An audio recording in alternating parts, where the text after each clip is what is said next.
Ladies and gentlemen, Easy Aces.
The complicated real estate deals, which both Mr. Jane and Mr. Ace were trying to close unbeknownst to each other, came to a climax when the wealthy Mr. Everett bought Mr. Ace's property because he thought Jane was showing such admirable wifely devotion.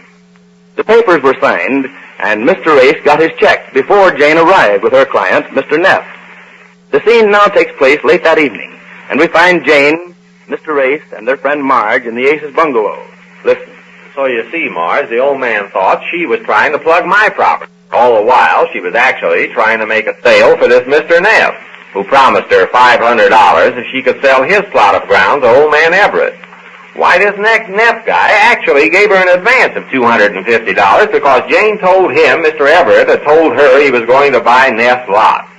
Actually, what the old man was thinking was that here was a nice, loyal wife who fought her husband's battles, and the two of us deserved the break. And there you have the whole thing. Well, of all the weird stories I ever heard. Oh, isn't it? If you two don't get into the most gruesome complications simply because you've got so many secrets from Well, each other. you know why I didn't tell her about this deal. She manages to crab so many things I start. Well, you can't say she crabbed this one. Well, it was just luck she didn't. If it hadn't been for the old man's misunderstanding what she was talking about... That's the part I can't get through my head. How Jane could carry on a big deal like this one and not mention names. How could she do that? Search me. Ask her. Look at her. The mastermind. Jane? Jane! What? There's something I want to ask you. Oh, don't bother me, Marge. I'm trying to figure something out. Oh, what now? It's behind me how Mr. Everett and I could keep talking about this lot and not know who we were talking about. We're all wondering that. It's behind you, is it? Yes, how could Mr. Everett and I Listen, keep Jane, talking? it's behind all of us now, and I'm trying to imagine it was all a bad dream. When I think how close I came to not putting this over, it ages me 5 years. If I'd have gotten there ahead of you, and the old man had actually bought you Mr. Neff's ground. Oh, how could he? He had the papers all drawn up for your property. Yes, but I might have crabbed the whole thing. I'd rather just not think about it.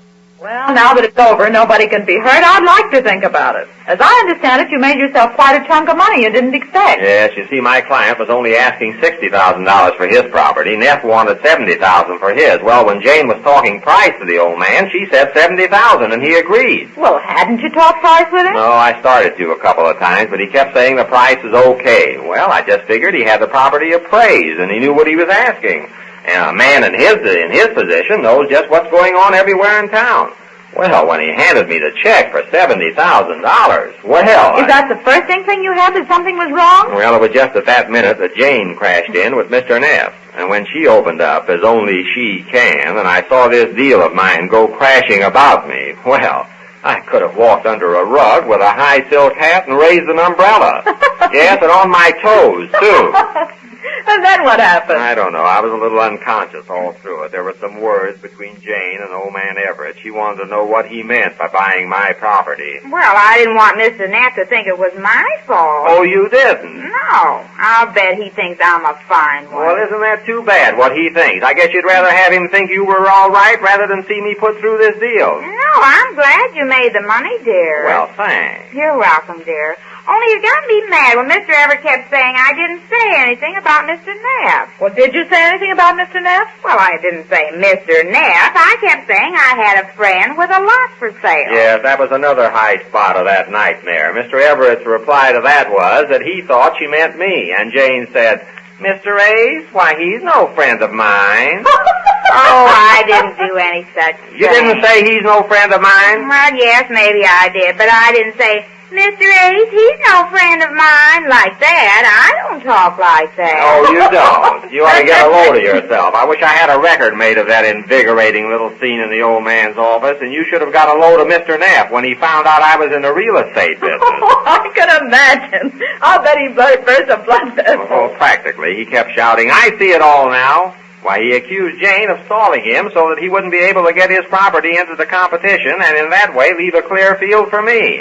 Yeah. He thought Jane had double-crossed him? I guess so. Imagine accusing her of having that much business acumen. Yes, imagine him thinking that The old man actually thought Jane was sharp enough to put over a big deal like that? Yes, imagine him Yes, he thinking... probably thought he was up against a mastermind. Yes, imagine him thinking Think that he'd accuse our Jane of having enough sense to pull anything that clever. Yes, imagine. What did you say? Now, listen Oh, here. now, Jane, I was Well, only who do you two think you are? I guess you're forgetting about the extra $10,000 we made on account of me. That's right. You have to give her credit for that. Well, I still say it was just luck. She didn't know what she was doing. I didn't know what I was doing. Didn't you hear me ask him for $70,000? No. What? I did not hear you ask him for anything. I didn't even know you were going there selling anything. Oh, yeah, that's right. Well, I did ask him for $70,000. How do you think he gave you that check for that much if I did? Well, there's no argument there, Ace. You've got to give in on that point. Yes, but she was asking it for Neff's lot. She was going to make only $500 out of the deal. That's another thing I'm worried about. What? The $250 he gave me, I don't want it, and he won't take it back. He won't take it back? No. Well, what kind of a man is that? That's right. He kept shouting he was double-crossed and that we'd hear from him, and I tried to get him my check for the $250 because Jane had paid hers down for a fur coat. And you did? And he won't take the $250 back. I wonder why. Oh, he's just excited. He will when he cools off, and glad to get it. I'm not going to worry about that. I'm too jubilant about this extra $10,000 I made, and the $3,000 commission. That's the biggest deal I put over since I've been in business. I mean, in one lump sum. Well, that's the way it goes. You struggle along for years on your own, never realizing the business friends around your home waste their time getting dinners. Now, Marge, don't start that. Oh, jealous, huh? I'm not jealous. I'm just thankful it's over. I don't want to think about it anymore. I've been lying awake nights for 3 weeks trying to figure out a way to put this over, and now that it's over, I want to relax and take it easy. Yeah, how about a vacation for you two? That's right. How about a vacation? Vacation? I can't take. Why not? I'm tired, too. From what? Well, don't you think I worked? How about me having to go to Mr. Neff and Mr. Everett every day? You think you're the only one that worked hard? You think you're the only one that didn't sleep? Oh, you slept like a log every night I lay there awake. Oh, yes. Well, why did I sleep like a log? I don't know. Don't start asking me. Why, Jane? Well, because I was so tired out worrying and working all day, I fell asleep the minute I hit the pill. That's why. There's something in that, too. Now, how about it, you two? You need a couple of weeks off. Take it now. Give you a chance to get away and forget. Yeah, forget my business. You made $10,000 more than you thought you would. You can spend some of that on a vacation. Oh, it's not the money I don't want to spend. It's just that I want to keep going now. Maybe I'll get another lucky break now. Well, don't expect me to help you anymore. Oh, you. Not without a vacation. Let's take a vacation, dear. Oh. Sure. Why, even I'm going on a vacation, and I didn't make anything near $10,000. Oh, are you? Yeah, I get my usual 2 weeks with. Oh, then we can all go together. I'm afraid I can't afford to go where you two will go. Oh, well, you'll be our guest. What? Yes. Oh, now, Jane, that's too Yes, much. I won't go unless Marge goes with us. How about it, dear? We could go up to the mountains. That's where we wanted to go last year, and we didn't. No, last year we didn't go to Canada. It was the year before we didn't go to the mountains. Was it? Yes, it gets monotonous not going the same places every year. Let's plan on not going someplace different this year. No, I'd like the mountains. Oh, you Wouldn't would. you, Marge? No, Jane. It's nice of you, and I thank you, but you're not going to have me along with you. Well, I won't go unless you go as our guest. You're not going to spoil my trip, are you? Well, I'm afraid I'll have to if those are the conditions.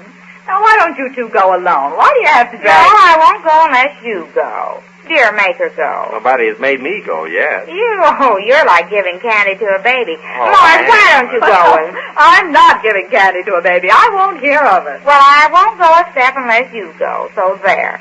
All right, so there. Oh, stubborn, huh? No, not stubborn. It's just that I don't want to go. I'm not sponging on anybody for a vacation. Oh, now, Marge, you don't mean that about us. After all... See, he asked you. It won't do you any good. I'm not going. Let's drop it. All right, if you want to spoil everything. It's all off, dear, because I won't go. Now, don't ask me. Well, it suits me. Don't ask me, I said, because if Marge isn't going, I won't. I'll show her. I won't go a step unless Marge goes. And that's that. Now, isn't that silly, Jane? Why cut off your nose to spite your face? All right, now, don't get personal. We can't all be beautiful. And don't change the subject. I'm not going to leave this house unless There's somebody at the door. She's just acting stubborn. Why do you have to be so obsolete? We want you to There's come with us. somebody at the door. What? Oh, there's somebody at the door. Yes, there's somebody at the door. Just a minute. Anybody coming over? Not that I know of. Oh, maybe it's Johnny. He wants to get the details of this grand mix-up we got into. I wouldn't be... Yes. Who did you want to see, please? Is this the residence of Mr. and Mrs. Ace? Yes. What did you... Are you Mrs. Ace? Yes, Who is it, Jane? It's a man who wants to know if we live here. Will you come in, please? Thank you. Right through here. Thank you.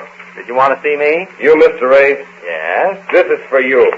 Well, what is it? And this is for you, Mrs. Ace. Well, thanks. What is it? Summons. What? Good evening. Thank you. Well, what is it, dear? Summons. That guy, Ned. No wonder he wouldn't take the $250. Oh, my heavens. Well, what is it? What does he mean? It's a summons for you and me. We're going to court. Well, I won't go anywhere unless Marge goes. Oh, isn't that all?